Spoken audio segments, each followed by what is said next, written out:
This is a previously recorded Best of the OhioRAAM Show. With that, I'm going to start out here Okay. with the person who was number one in the 100 mile, Jessica Vanderbrook. Jessica, how are you today? Hi, Jessica. Very, very good. Thank you.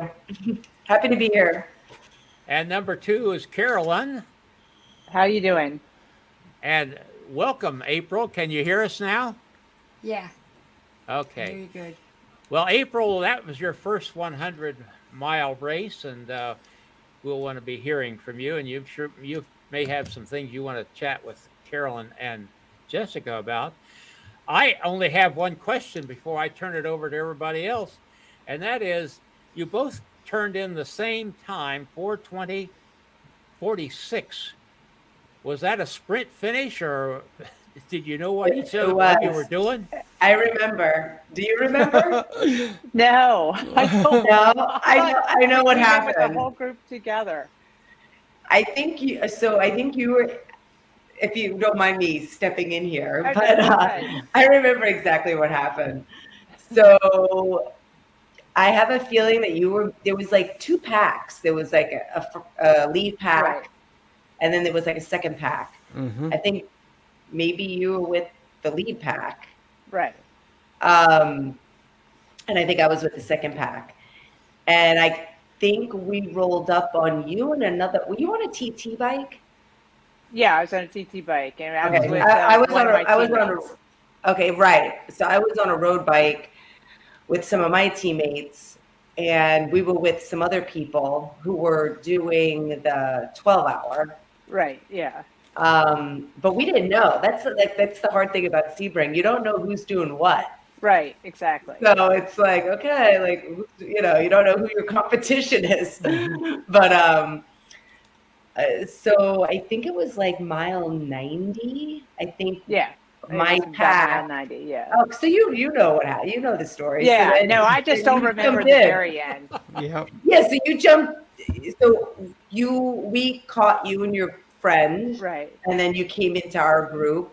Right. And then we finished off the last 10 miles, and then I think you were ahead of me, and I was like, all right, I don't know who these girls are, what they're doing, but I'm hauling ass. There you go. And I came around the corner, and then I think we both like sprinted in, Yeah. and so we know, had the same time.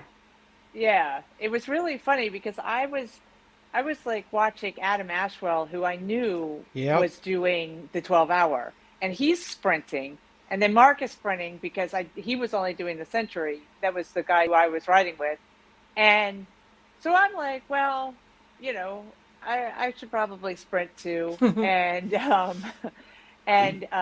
so, but it was sort of I really assumed you were in the 12-hour. I assumed everybody there was in the 12-hour except for me. I think no. So I think half of the group was 12-hour, and half of the group was the century. Yeah. I think all of those girls that I was with were 12-hour. I think I was the only female that was century in that group, and then my brother and another friend of ours, male, were doing the century.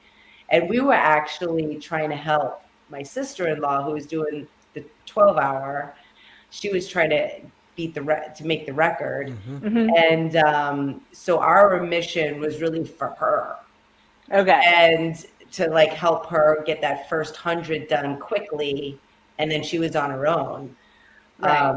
And then I just was like, yeah, I'll just hang on for as long as I can. I didn't even know if I could. I was actually sick the week before. So I was like, I didn't even know what I could do. And so, so I was just like, all right. I wasn't even anticipating anything. I was just like, I'm just going to hang on and have fun. Well, that's basically what I came down to do. We, since I live in Florida, it's not that, it's about 4 hours away to get down there. I live up in Gainesville. And so there were two of our teammates who were in the front group, and Mark and I were trying to help them they were in the 12-hour. And so we were trying to help them get back as fast as we could. And what happened is we came around the turnaround point. Mark was ahead of me, and there was a loose bottle, and he hit it and went down. Yeah. And so but he was immediately sort of back up again. And so I went around him, but then I lost contact with that front group. And so I'm like, all right, well, he'll just catch up to me in a few minutes. And so I was, so I went on, and then like I'm going and I'm all by myself, and I'm like, this sucks because I'm all by myself. And I'm like, where is he? Why isn't or anybody? Because he's like way faster than I am. And so he comes up on me, and then he's like, his elbow's all bloody, and he's like, he got pretty, scraped up in that fall. And so he's like, all right, well, I think we can do it. And he's like, do you think we're going to be able to stay ahead of the other group? And I'm like, I don't know, but I'm willing to try. But he was having trouble getting down in aero because he couldn't put his elbow on the pads. So, he definitely, I think it took a toll on him to have that fall. And we really pushed it and tried to keep ahead of the group. And he's like, this is going to suck if they catch us at like 95 miles. I think that's when we got you too, right? You guys, I know. You guys got us, I think, right. You were right. It was right about 90. And then we rode in together. And then, like I said, like all these people were sprinting. So I'm like, okay, well, I guess I should sprint too. And I have no sprint. Like, I do Trainer Road, and you look at all the things they give you your values for sweet spot and threshold and all this stuff. Sprint is always at like 0.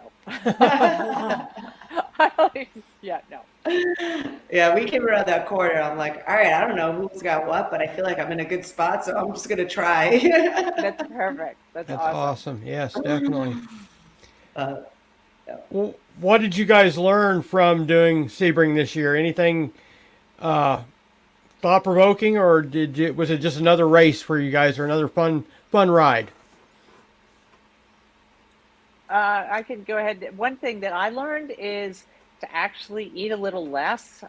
One of the problems that I've had, especially with the really long races, is I tend to get the gut rot.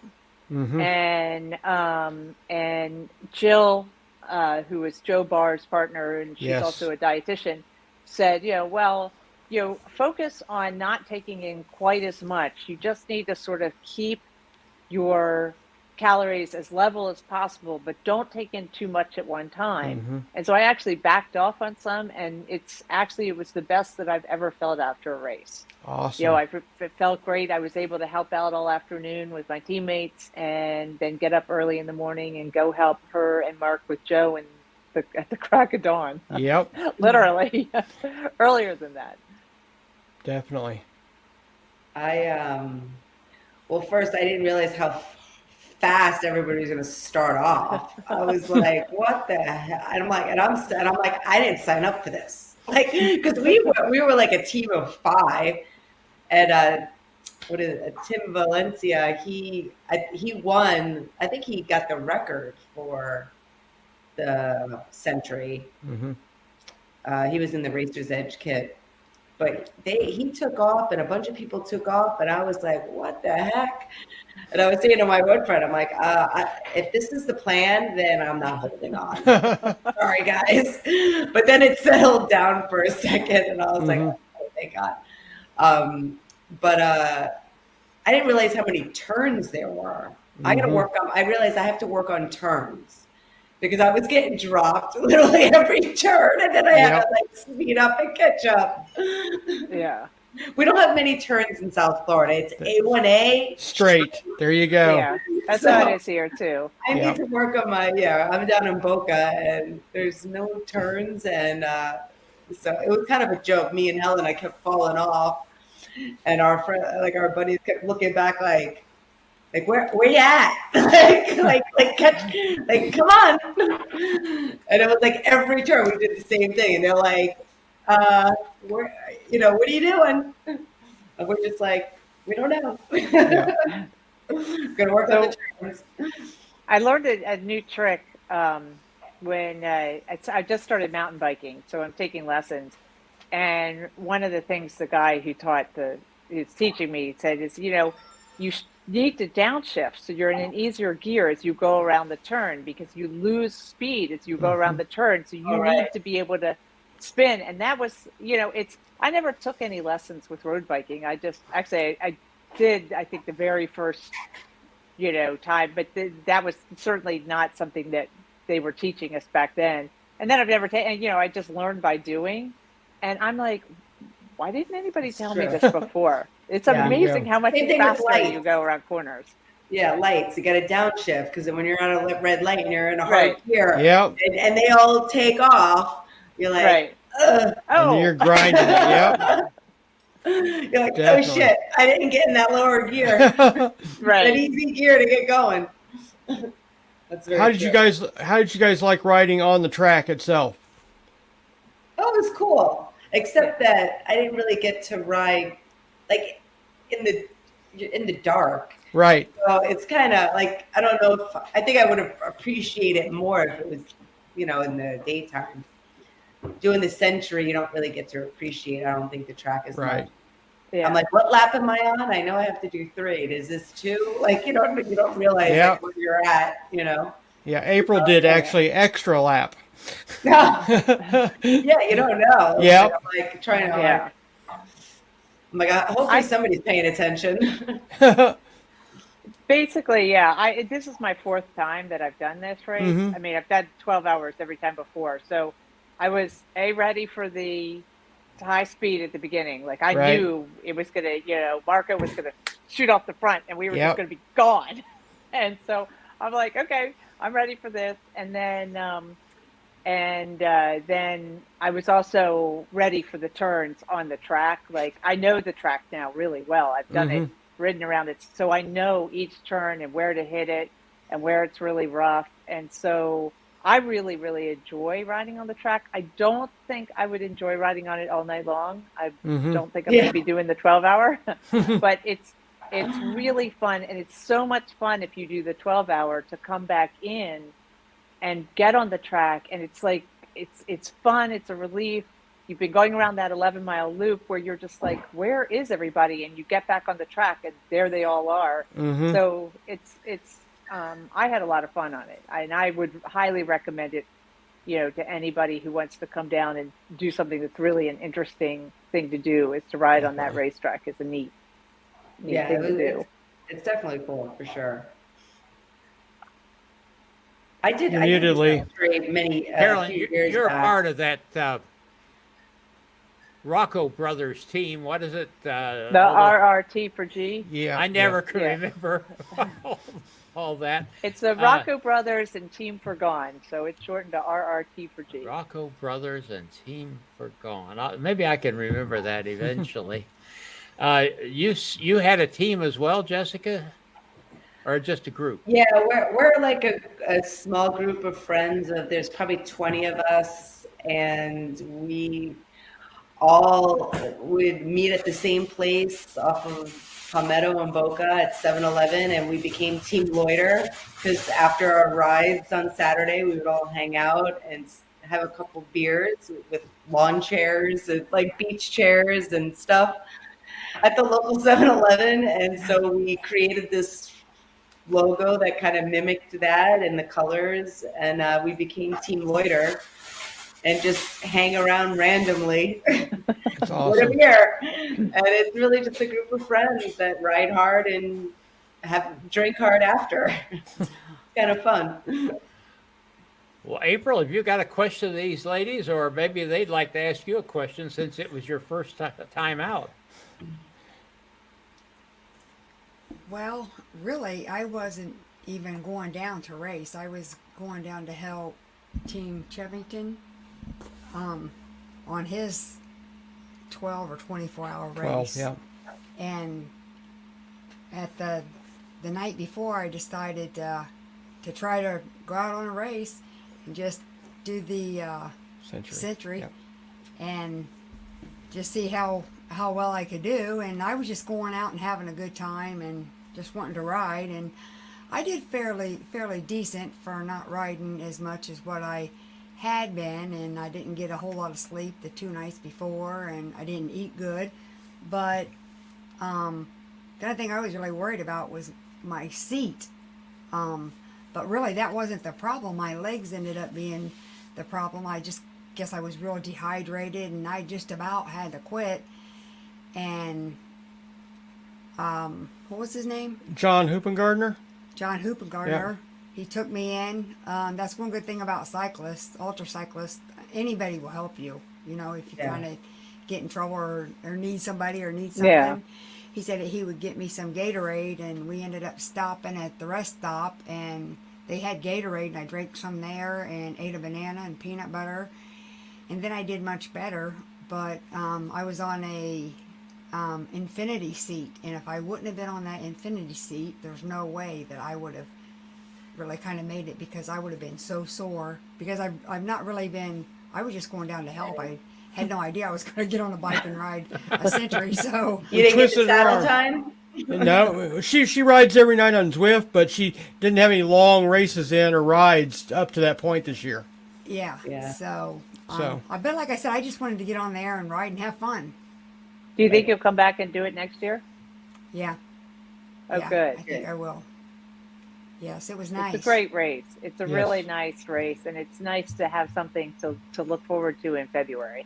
Definitely. Right, yeah. And still, even with it being a race, there was a lot of ultracyclists that was really, really nice and willing to help you. So you kind of stick together. Oh, cyclists are a family, that's for sure. Yes. Yeah. We all look out for each other. Definitely. Yeah. I don't think I said this at the beginning, but the time that you two ladies turned in was 4 hours, 20 minutes, and 46 seconds on 100 miles. I'm pretty sure, Jim, I've never done 100 miles in that length of time. Me neither. Maybe Sure about that. in a car, maybe. I can't take all the credit. I definitely had a little help. Yeah. Oh, yeah. I wasn't out me there too. by myself, you know. Well, my buddy Kip did it in 4:05, and you know, I'm like, oh, he only had me by 15 minutes, but he also did it solo. So Yep. Definitely Yeah. does help when you got the group. Yeah, for sure. we were talking about, the Major Taylor Club that I rode with the Columbus Club here the very first year they did Tazer, Tour of the Silver Valley. It's 100 and 100. And they gave me some help, I'll say that. Mm-hmm. I tagged along with that team for quite a few miles until Jim, when you're on a pace line and you hear the gears shifting and you pray they're not shifting to a higher gear. Yep. and you find out they are. And you see ya. Okay. There you go. Then you're by yourself again. Yep, I'm by myself again. But There was definitely a point at the end that I was like praying. I was like, oh my God, just hold on, we're almost there. I was like, there was I don't even know, there was some girl in the front she pulled for a while. And I think that was killing Carol. me. Yeah, she was.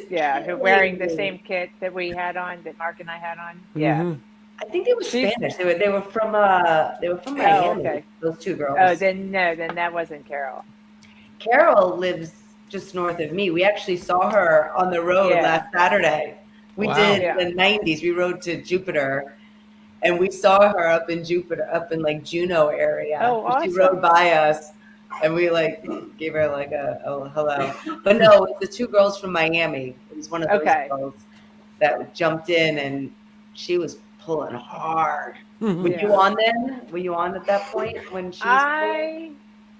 I don't remember. Actually, once you guys caught up to me, I was really thankful, because it was, of course, got much easier when it wasn't Mark and I. So I actually had the opposite experience that you did, where I was just like, oh, thank God, I don't have to pull anymore. So it must have been after that, because she pulled and we were all like dying. And then at the end, I said to my friends, I was like, okay, was I the only one? They were like, no. We were.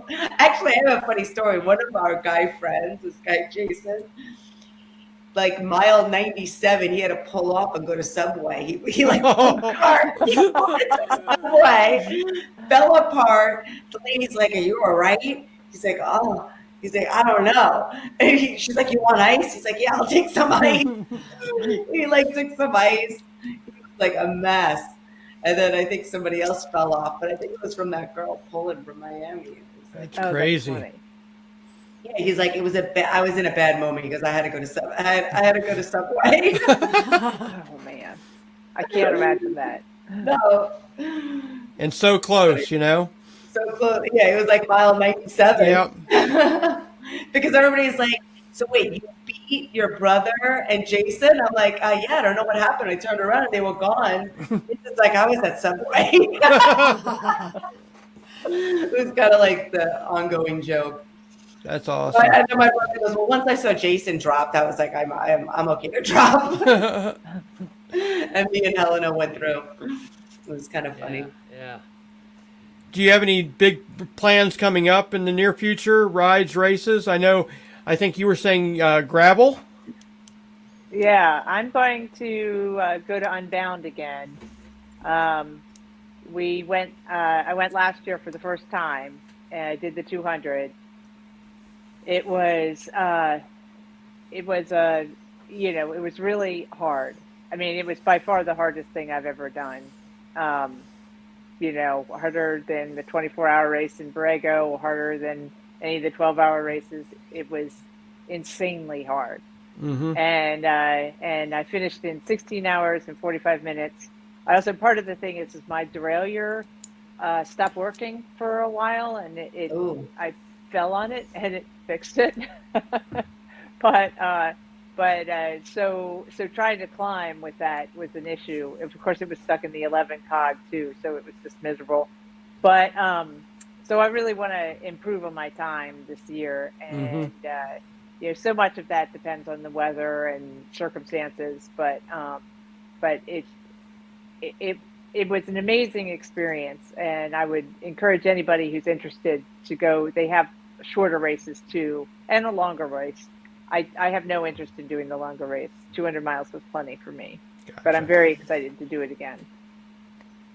Jessica, how about you?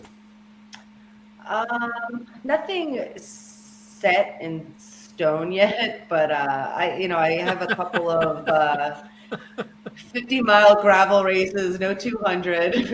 I'm good with 50. I did a 50-mile gravel race not too long ago. Get the pun there? And 50-mile gravel race, I'm like, yeah. They also had 100, and when people were continuing on to do another 50, I was like very happy to be over. Mm-hmm. 50 was plenty. I think there's another one coming up in May that I'll probably jump in on, and I usually do a horrible 100. And oh, good. I might come down and do that. I've done that the last few years. Yeah, I did it last year. It's so fun. I really enjoy that. It's pretty. And it's nice to get a couple of hills here and there. Yeah. And then, I don't know, I'm originally a triathlete, so me too. I haven't done one in years. I think my last, I was at Chattanooga Worlds was that 2017? I can't believe it was that long ago. But and I haven't done one since. I think I did a local one with my 14-year-old daughter. That did you in? What's that? I said that did you in? Yeah, Chattanooga? it did. Being with all those it's like the cream of the crop. They're all like amazing to look at. Like I was just like, I don't think I belong here, but whatever. Oh, you totally belong there. It was fun. You would have gotten there if you didn't belong there. True, but it was fun.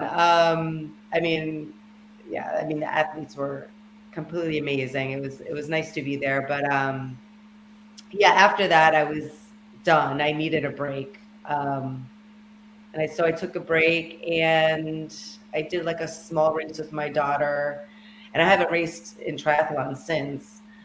So me and some friends have been talking, maybe Augusta 70.3 or something. Yeah. It's an easy. I haven't been swimming, so I'm trying to look for an easy swim. Yeah, I gave that up too. I did Ironman Florida last November. First and last Ironman ever. You're like, I have no interest in ever doing another one. yeah. And it's so funny because all my friends are like, "Oh, you're gonna go do another one." I'm like, Yeah. nope. Yeah. I did Whistler and I did Ironman Chattanooga, the full. Yeah, But that's a lot of climbing. yeah, Whistler was a lot, and Chattanooga was a lot of climbing. And I did them like pretty much back to back. It was like 1 year, and then the following year I did the other. And it was funny because Whistler was like 40-degree weather, like actually maybe even colder. It was snowing, like it was the worst, right? And then the very next day it was like 80 degrees. Yep. Oh gosh. So that was Whistler. And then the following year we were like, okay, we got to do another one. That one was like such a mess. It was like hail, like it was like such a mess. We're like, we're doing another one. So we signed up for Chattanooga the next year. And then that was the extreme opposite. I was gonna say that was like 110 degrees. Yeah. And they had like the highest DNF rate because it was so hot. Luckily I was from Florida, so I was used to the heat. So I like actually did fairly well on that one. So I went from one extreme to the other, but I'm done with full Ironmans also. I'm like, I have no desire. Yeah. It's the training is just so much. Exactly. You're spending, all your time doing training. And so you can't go out and do as many fun rides. You can't, like I love just being able to go out and do stuff with my friends. And unless you're training for the exact same race, you're not seeing your friends. Right. Exactly. So, and you have other things going on, right? Like it's not just. I'm like, I mean, I have to work. I have kids. Like, have a family. It's not so easy. Yeah, it's definitely hard. Yeah, I'm not doing RAM training either. I'm looking at the comments. Yeah, no. Oh, come on. I could imagine doing a team RAM. I've done a couple team relays. I did Hoodoo 500 with Dan Rocco, and then I did a 4-person the RAM Texas Challenge with Carol, and then Cheryl Barrow and Dusty Dustin, and that was loads of fun. I mean, that actually was great. A 4-person 500. You don't have to, you just basically have to train for a century. And we had a blast. Thanks, Chris. Well, if anybody would like in on the giveaway in a few minutes here, be sure to post if nothing else, say I'm from Gainesville, Florida, or wherever you might be from. And well, Mark, he just put a emoji in there, and that works fine. There you go. That gets him entered. That gets him entered in the contest, and we're getting ready to go here. Jim, I love these shows where you and I have to do nothing. Oh, I know. It's great. I'm just sitting here pushing buttons and listening. Yeah, he's checking emails. There you go. Exactly. Watching TV. I'm playing solitaire on this screen over here, actually. He's watching Netflix. There you go. April, what's thoughts going through your mind there about all this? What are you going to do different next year? Oh, that'd be fun. Eat and sleep a lot better. You'll do that when you're dead. Right. I mean, Right, the a little sleep bit part. Yeah. Not be surprised, and we won't change her bike the night before. Her whole fit Right. was changed. Oh, yeah. So we Forgot messed her about up that. big time. Yeah, Yeah. you don't ever change anything, right? Except when something went wrong with Doug's bike. Doug's bike, and he rode mine. Yeah. That's hard. I rented a bike for Worlds in Almere, and that was a mistake. Well, and the bad part, we both forgot. I've got a leg length difference, so I've got different length crank arms. And about 100 miles in, he was like, "Why is my hamstring hurting on this side?" It's like, ding. And he was doing the 12-hour. Yep. Oh, wow. Yeah. Yeah. That would be tough. Yes. This is Gregory Zuber, thanking you for watching and sharing. Music by Kevin McLeod.